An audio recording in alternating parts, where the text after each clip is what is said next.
Guys, what's up and welcome back to our YouTube channel. I'm Mark Jason Santos TV and I'm thrilled to have you here. So for today's video nga po, sorry sa naririnig yung manok, pero yun na nga, may manok kasi dito. Pero simulan na natin yung video or yung information na makukuha nyo dito. Ang makukuha nyo po dito yung mga bawal na ingredients na nakalagay sa ating mga cosmetic products or mga skincare natin na ginagamit pang skincare. Ayan.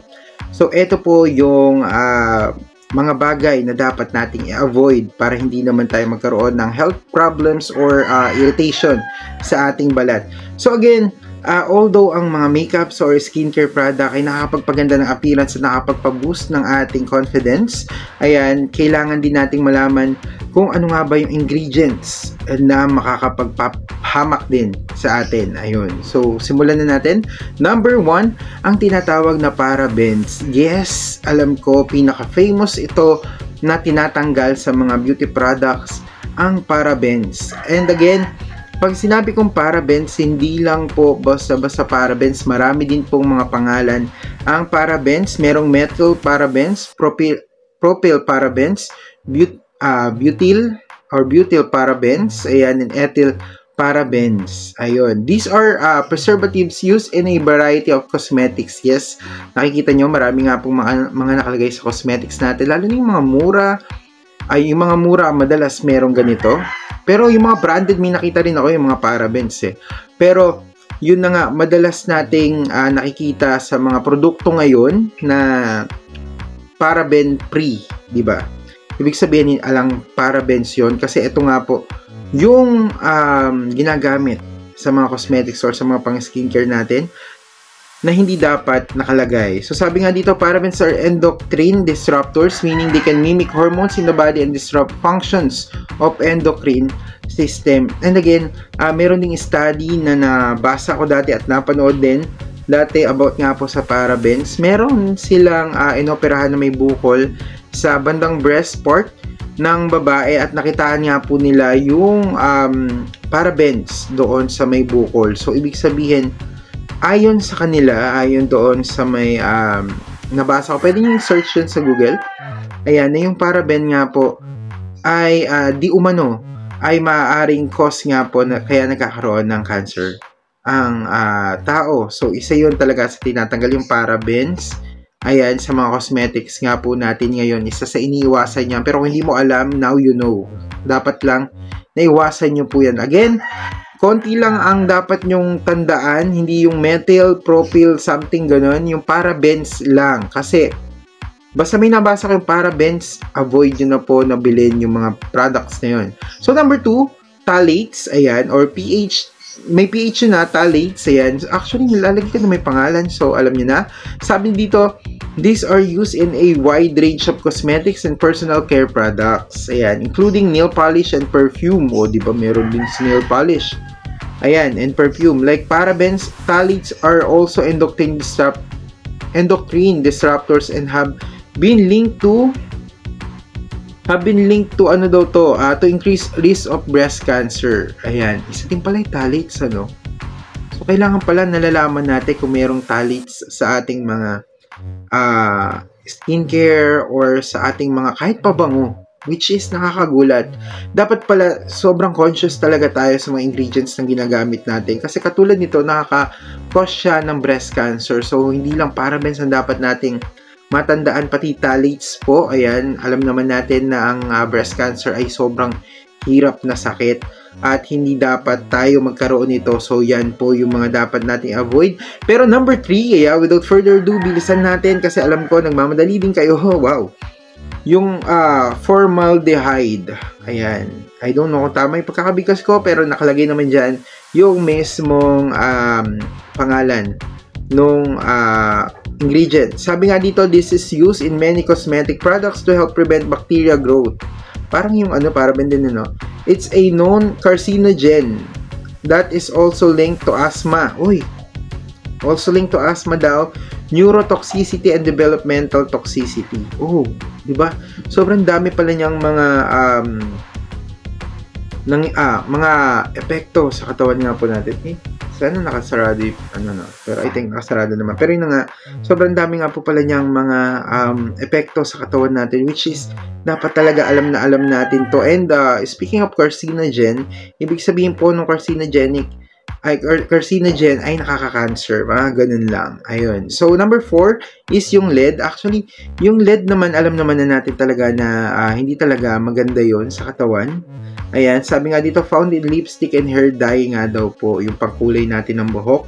Ayan, yung sa lipstick, usually dun siya nakikita. Sabi nga, lead is neurotoxin and can be harmful in very small amounts. Uy, so dapat pala, yung lead nga po ay na detect natin kung meron nga ba ito. Pero usually naman, sa mga products naman ay alam naman na natin na hindi talaga siya maganda. So, usually tinatanggal na talaga siya ng mga company na gumagawa nga po ng mga cosmetic products, ganun. Pero, make sure din, syempre, na tingnan natin yung mga ingredients. And, kung tip lang, para sa mga bumibili na mahilig sa mga Thailand brands, Korean, or Chinese products, ayan, pwede po nating, isisi. Medyo na, nababahing. Hay! Sama natin to, hindi natin i-edit. Ay, ako na. So, yun na. Oo. Wait na, aso ko, nag-alala na, kawawan. Yun na nga. So, simulan na natin ulit yung Oo na. Hindi ko na natapos, no? Sorry naman. Hindi natin na-edit yan. Didiretso natin to. Ayun na nga. So, yung asa na ba tayo? Number 5, ayan, is yung, wait lang. Tinuturo ko pala sa inyo kung paano nga po ba natin malalaman yung mga ingredients kung nakasulat siya sa ibang, ang tawag dito? Yung parang ibang, hindi siya ABCD, parang ganun tipo. Ayan, pumunta po kayo sa Google Lens. Ayan, scan nyo yun. Ipindutin nyo po i-translate para makita nyo po yung ingredients doon. One day, papakita ko po sa inyo kung paano po gawin yun para naman po maging aware tayo na sa mga ingredients ng produkto at nababasa natin at naiintindihan natin kung tama pa ba yung binibili natin produkto or hindi. Mga ganun. So, again, number 5 po, yung sodium lauryl sulfate or SLS or yung sodium laureth sulfate. Tama ba? Yung SLES. Basta nakalagay nindiyan yan. Ayun, sabi dito, this surfactants can cause skin, lung, and eye irritation. So, nakaka-irritate nga po siya ng skin, ng lungs, and ng eyes. So, yun yung pinaka parang side effect niya, no? So, dapat din nating i-avoid yun. Especially kung sensitive nga po yung mga baga yung skin natin or yung lungs or yung mga ganun.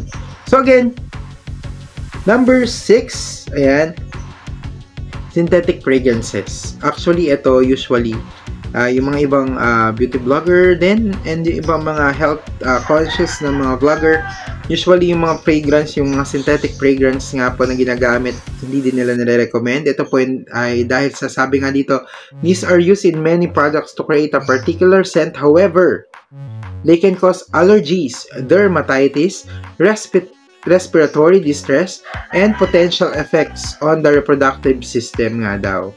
And yun nga po yung cause ng synthetic fragrances. So, kung meron kayong mga problema din, sa ganun maaaring sa synthetic fragrance nga po ninyo nakuha. So, number 7 nga po yung talc. Yung talc or yung tawas, ayan.